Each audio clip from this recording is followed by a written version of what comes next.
I'll be 41 in just a few short months, and for the last 16 years, I've been living alone. Aside from a 2-year stint where I did live with a significant other for 2 years, a now ex-girlfriend, but aside from that, it's just been me. And I will say that living alone is freaking fantastic. It really is. But you have to know what you're getting yourself into. You have to be prepared for it, because if you jump into it and you're not prepared, then there's a pretty good chance you're going to find yourself coming home after a long day's work to an empty household, and you're going to feel kind of empty inside. And there's also a really good chance that you're going to resort to scrolling social media looking for that genuine connection. And I'm sure a lot of y'all can relate to this, because we now live in a world that technically is more connected than ever, yet most of us feel more isolated than ever. We feel more disconnected and alone. And I think there's a lot of reasons for that. And as a matter of fact, let me know in the comments below if you've experienced this, or if you are living alone and what your experience has been. Because I think sharing that and sharing that with the tribe is going to help other people out that are probably going through this same thing, because this is a growing phenomenon that is occurring. And I think as more time passes, this is only going to get exponentially worse. And maybe worse is the wrong word, because it's not necessarily a bad thing. As a matter of fact, it can be an amazing thing. So it's expanding. We'll put it that way. This is a growing trend that is happening, and I think there's a lot of reasons for that. Because the fact of the matter is, more and more people are retreating from society. They are choosing to go their own way. They're forging their own path, and they're living alone. They're choosing peace and solitude over all this noise. Because we do live in a very noisy world right now. There's a lot of stuff that is fighting for our attention, and if you're not careful, it can drag you down, and it can trap you, and it can hold your attention. And that keeps you from putting your attention where it needs to go, putting it in places that are actually beneficial. And I don't think people are retreating from society because everything is inherently bad and there's a lot of negativity and stuff out there. I think that's a part of it. But what I really believe is happening is that I believe modern society, for a lot of us, especially those of us who kind of knew the old world before the internet, before social media and all that stuff, I think modern society is kind of becoming a prison for our minds. There's a lot of us that have kind of seen through the illusion. We kind of see things for what they really are, and participating in that can be a prison. It can feel like you're trapped. It can feel really draining, because you essentially go through life knowing the truth about things, knowing that you're working for a cause that you don't believe in, for somebody that doesn't have your best interests in mind. People are realizing that money is kind of worthless, and the way society is set up is kind of geared to keep you trapped. And there's just a lot of realizations that people are coming to, and if you stay in that system, knowing the truth about things, it can really wear you down. And that's where I think a lot of people are just choosing to retreat. They're saying, you know what? I'm not going to participate in this society. I'm going to find my peace. I'm going to find my solitude, and I'm going to disappear to that. And getting me out of that is going to be pretty difficult, because there's not much in life worth sacrificing your peace, because it's something that's very hard to come by, especially in today's world. But retreating from society and being alone can have an emotional toll if you're not prepared for it.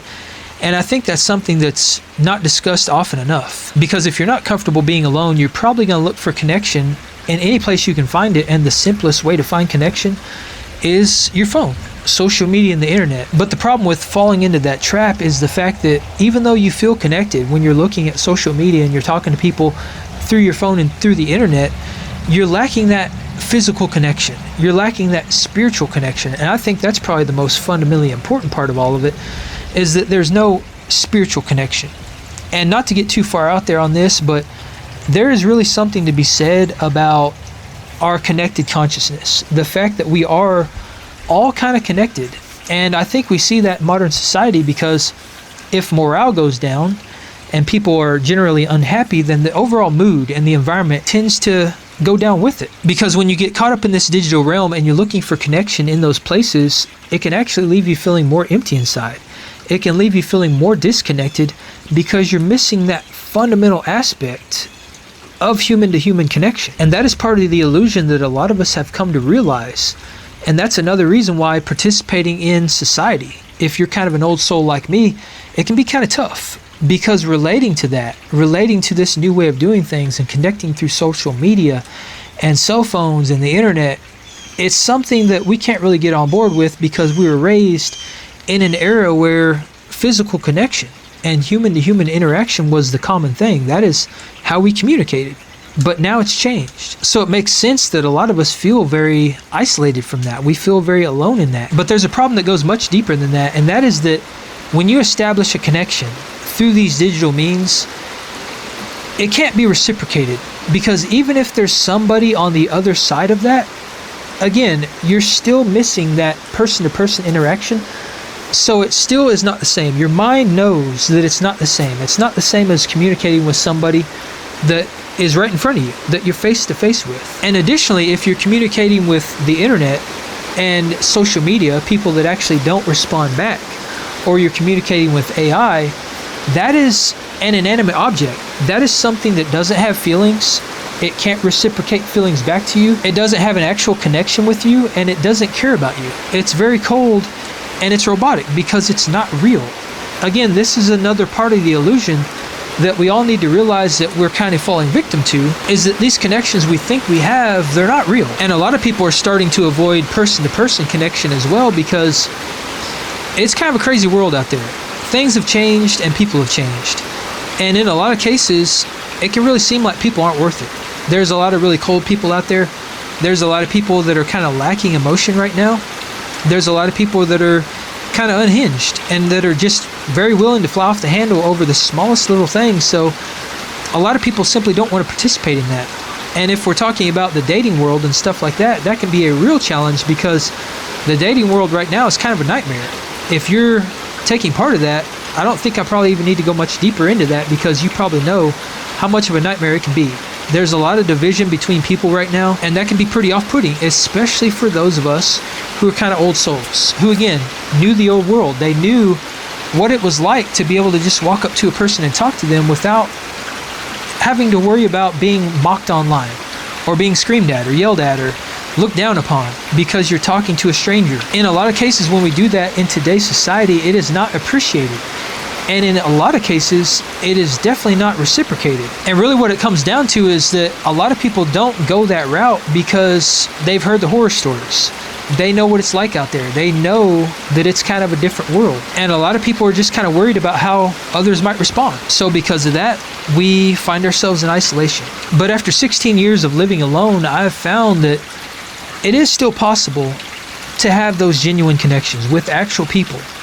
And for me personally, the best way to do that is to come together with people over common interests and common goals. Find and connect with like-minded people. That's what it's all about. Over the years, there have been many things that I've been able to connect with people over. And a lot of that usually revolves around hobbies.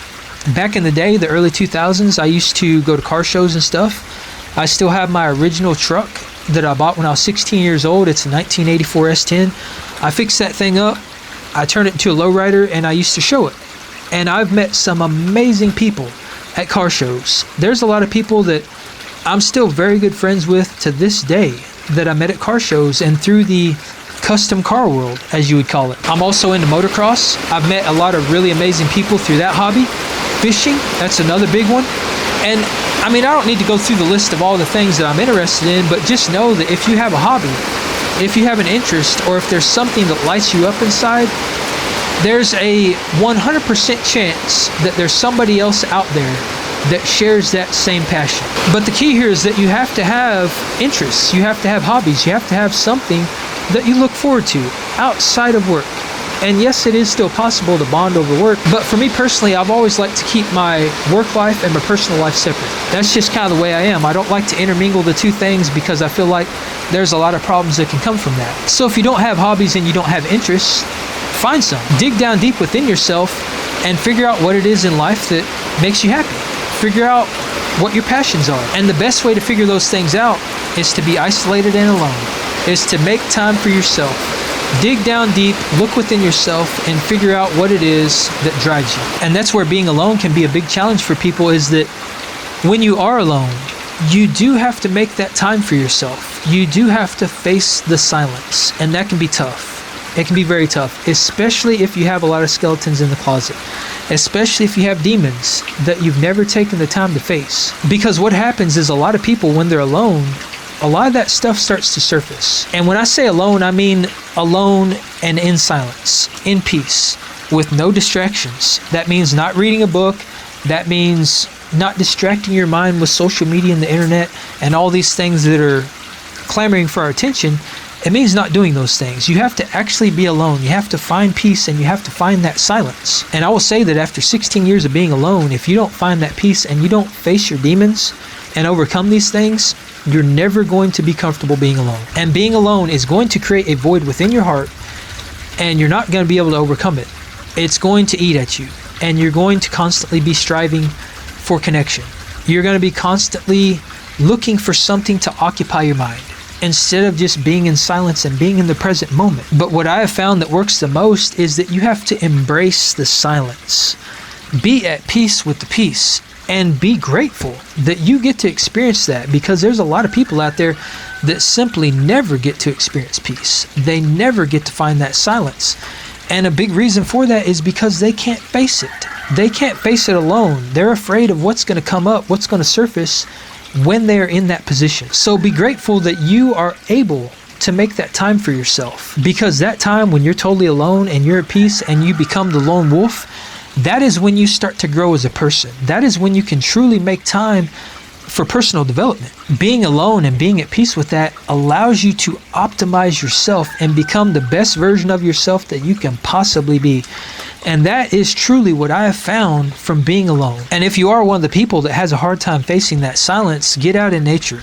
Nature is free therapy, and that doesn't make you feel as alone, because you're surrounded by nature. You're surrounded by the beautiful things in the world around us that we don't look at and we don't put ourselves in often enough. But when you're in nature and you expose yourself to the natural light and you walk around with your bare feet in the grass, there's something about that that allows your energy to kind of discharge. All that pent up energy that you have within you and all the stress and anxiety, it seems to fade away. That is what I found to be true for myself. So I put myself in nature as often as possible. And if I find myself in a position where I'm striving for connection and there's nobody around to talk to, instead of going to social media, I found myself more often than not walking outside, finding something outside that is productive that I can do with my time. And if you don't have any hobbies, that is the perfect opportunity to find something that you enjoy doing outdoors. And what I found after spending that much time alone is that eventually you start to develop an internal strength. It allows you to be able to handle these times that you're alone. And eventually you become at peace with it. It starts to become second nature, and it's something that you actually start to enjoy. And now, especially now that I've retired and I pretty much spend all my days here at home, and I very rarely leave the house except for when I need something, I don't want to leave. And that's coming from somebody who used to travel all the time. I mean, for almost 20 years of my life, I spent, 50 to 75% of the year traveling. But even though I was traveling, I was still alone most of that time, because I was in the hotel room after work alone, just like most people would be if you get off work and you come home and you're alone in an empty household. But now that I've been away from that lifestyle for over 2 years now, this is what I want. Being here alone on my farm with my dogs and my animals is what brings me peace. That's what is fulfilling to me now. But that is only because I have learned how to face being alone. And I wouldn't call it loneliness, because there's a big difference between being alone and being lonely. It's being alone and being in solitude. You have to find peace in that, because fact of the matter is, there's always going to be points in our lives where we're not connected with people. There's always going to be points in our lives where we are disconnected and we are alone. So being able to face that is going to be important, not only if you're living alone and you choose that life, but it's going to be important for life in general, because all of us at some point in our lives are going to find ourselves in that situation. It's inevitable. All right, so I had to relocate because it's getting kind of wild out here. Lightning just struck like right here. It's very close, and I was getting wet over there. So as I was saying before, I was rudely interrupted by this beautiful world around us. Another point I want to get to is that when you find peace and you are able to spend this time alone and you're comfortable in doing that, I've also found that you start to naturally begin to attract like-minded people, because your mindset truly does dictate the world around you. And it might be on a very small micro level, but it's going to influence your reality, the way that you live your life and the way that you see the world. So if you see the world in a positive light, and you're comfortable, no matter what kind of situation you're in, whether you're with people or you're without them, that's going to shine through in how you present yourself to the world. that's going to shine through to the people that are around you, and that is naturally going to attract like-minded people that are on the same level as you. If you don't get to that point, then there's a chance you're going to surround yourself with the wrong kind of people. And when that happens, that can lead to a toxic environment. And when you're in a toxic environment, that's something else that can drain you. And that is another reason why you would probably want to retreat from society, is because you're surrounded by toxicity. So from my experience, being alone for 16 years has created a shift within me and within my reality that is very, very profound. And I'm at the point in my life now that I enjoy my peace and my silence and my solitude so much that I could see myself living this way forever. I simply don't need anyone else around me. And don't get me wrong, there are certain times in my life where I do crave connection, and I think that's a very natural thing, and I think it's kind of important for some people to have that.